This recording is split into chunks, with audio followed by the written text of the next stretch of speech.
got a little redneck climate control going on the garage, but this video is going to be about cleaning a carburetor on a push mower. This is Briggs & Stratton. It's a flathead design. Most of the flatheads are pretty close to this, so it shouldn't be that much more different from one to the next.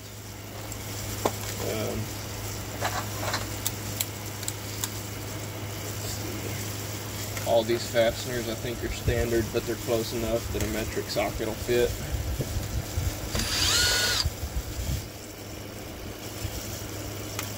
And looks like we got some water and an absolutely horrendous air filter. That's probably the worst I've ever seen. That doesn't look like it was ever foam. It looks like it's just been dirt.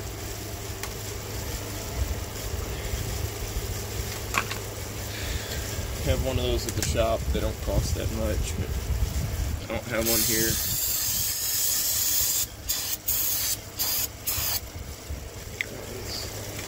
It's fast evaporating kind.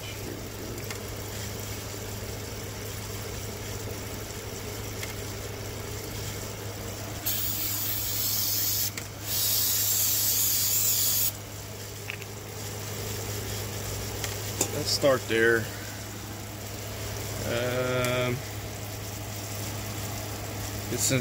So before we go through all of this, you need to check and make sure that there's spark.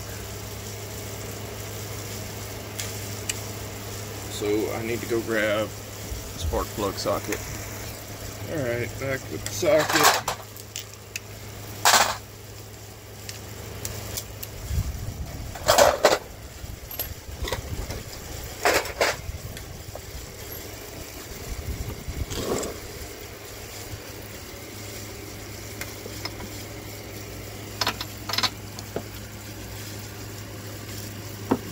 Oh boy, grabbed a 3/4 instead of a 13/16. It didn't have a socket, but I got a wrench. And this is the old school kind of mower, so you can get to the spark plug with a wrench. Yep, a little black, a little dirty, not a big deal.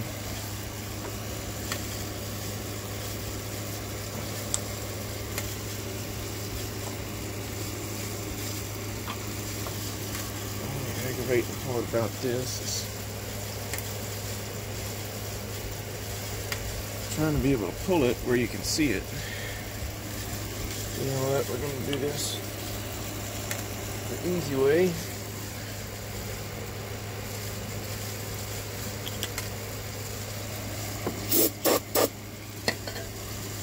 Get a little bit of fuel. Thread the plug in. See if she pops.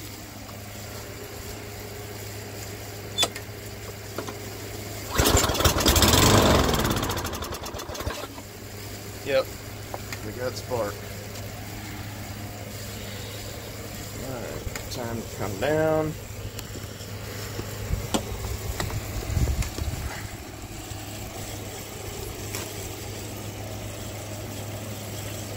Now we know it's at least worth messing with. Tighten that plug back up.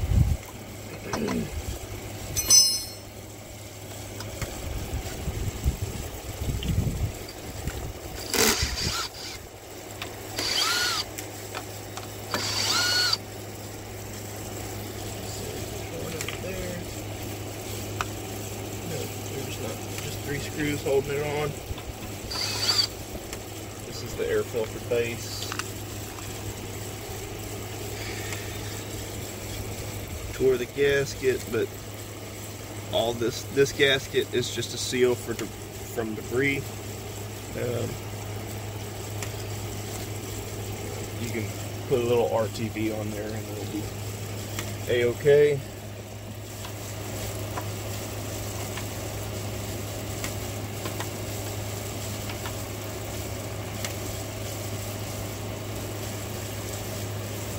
That's the one that's a 1/2 inch. I need to go grab a 1/2 inch socket.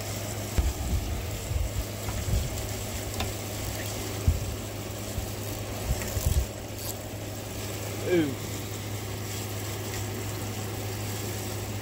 That's terrible.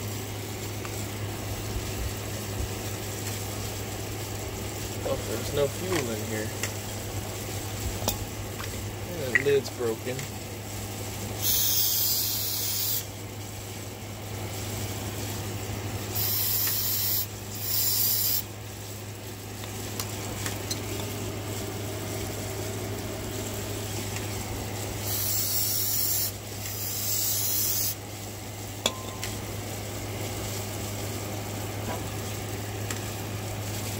This stuff is probably really bad for you. You don't want it on your hands. I just don't have gloves.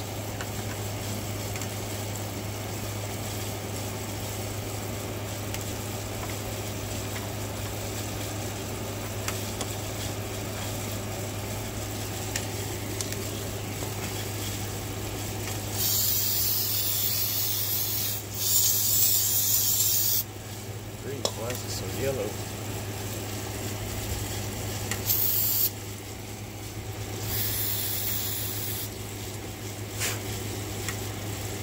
Alright, surprisingly, this jet is like perfectly clean.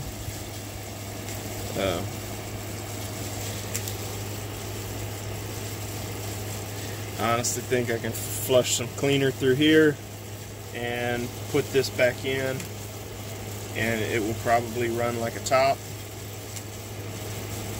So that's what I'm gonna do.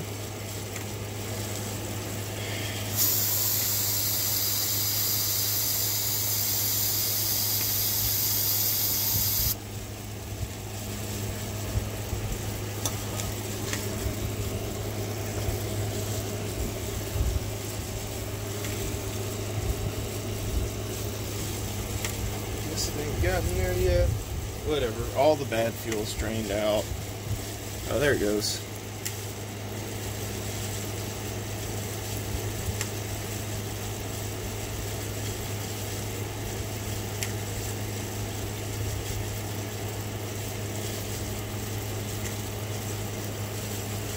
But here's your pro tip. If you need to clean a jet, just find a cable like what come off of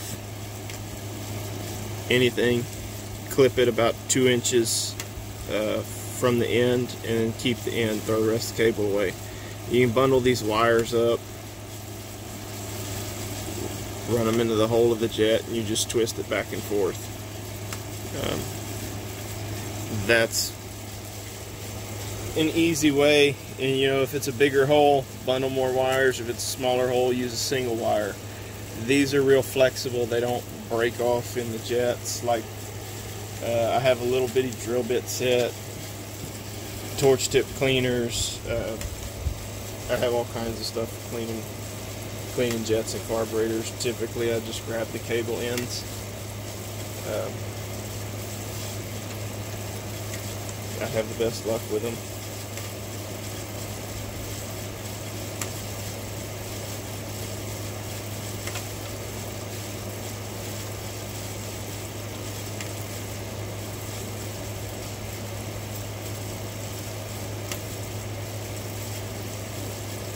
It's not wanting to start, or it's crooked or something. Something's going on.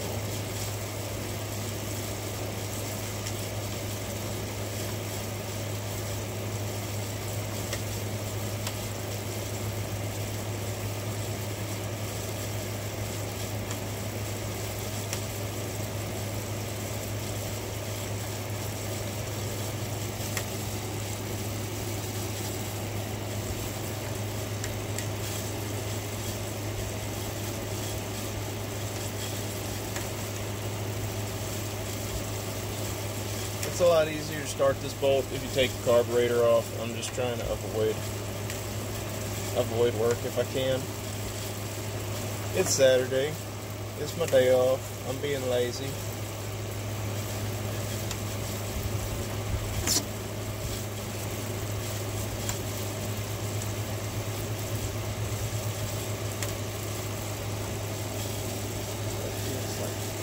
started.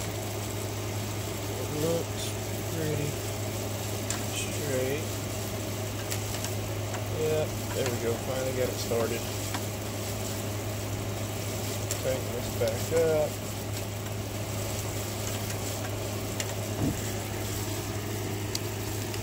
So we didn't have to clean the carburetor, really, I don't think. I'm gonna go inside and wash my hands while I grab some fresh gasoline.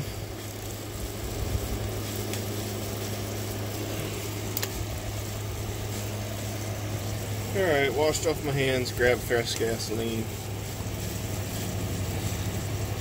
Mechanic in a bottle. I've had, I'll say, good luck with it in certain circumstances or in certain applications. If you have something that runs just a little bit rough but it's still running, that's typically when I use it. If you have something that don't run at all or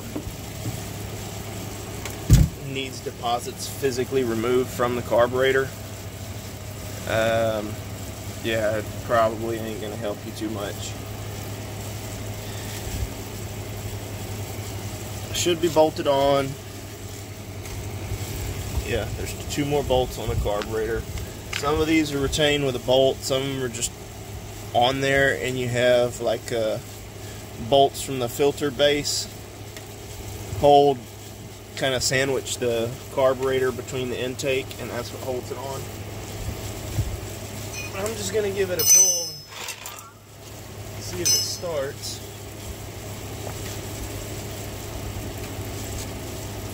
Oh, check your oil.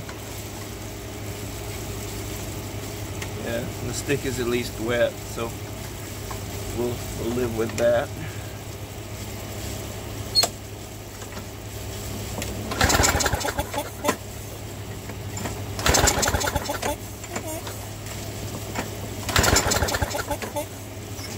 Okay. Let's try a little bit of help. Some liquid encouragement. They don't always like to fire off with the filter on there.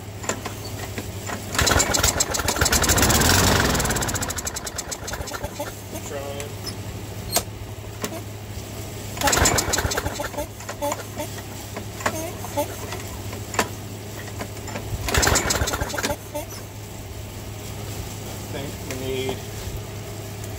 I think the issue is this restricts flow, and if you got too much airflow, it don't want to fire. So you got something that restricts airflow along with the filter and the box that the filter sits in. But I think we're just a little too lean. Usually when you get them to pop, they'll stay running.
Good enough for me.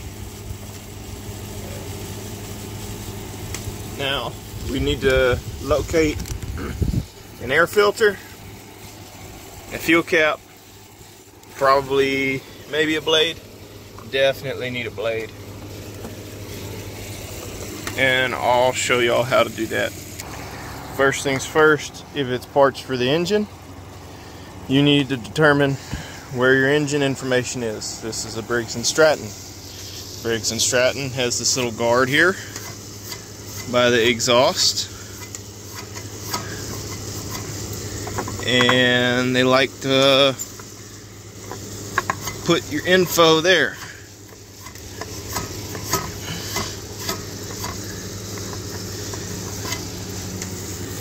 So there's your engine model. Briggs & Stratton, it's going to be 6 digits, 4 digits, 2 digits. So it looks like we got 128 T02. It looks like 0740-B3. And then you need to find the number for your machine. This is how you look up the blade. That's your model number. So I'll pause y'all and bring y'all back. Alright, so now we're looking up parts. I'm just gonna go to parts tree. And it's partstree.com. Gonna go over here to models. Now we had our engine model 128 T02-0740-B3. That one matches up. You click it and it gives you the whole parts breakdown for that engine. All your illustrated parts lists. We're looking for an air filter. The rest of this is pretty self-explanatory. Sometimes the diagrams are blown up a little too big. That's a screw. There's your filter. $7. If you don't want to order it from Parts Tree, you can always copy paste that number into Amazon. Copy Amazon.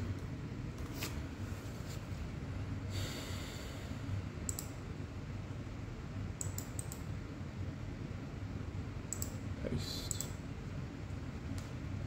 And what do you know? You get 5 of them for $9.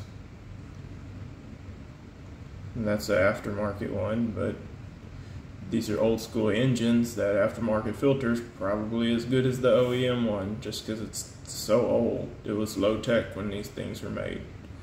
So the filters are pretty low tech. That one's got a pre-filter with it. That's nice. So we found our air filter. Now we still need a fuel cap. I should be writing these numbers down. Or even easier, just hit add to cart. You don't have to buy it, but it'll keep track of it for you. Click that again. Takes you back. Now we're looking for fuel supply. And I think we had this cap. Add to cart.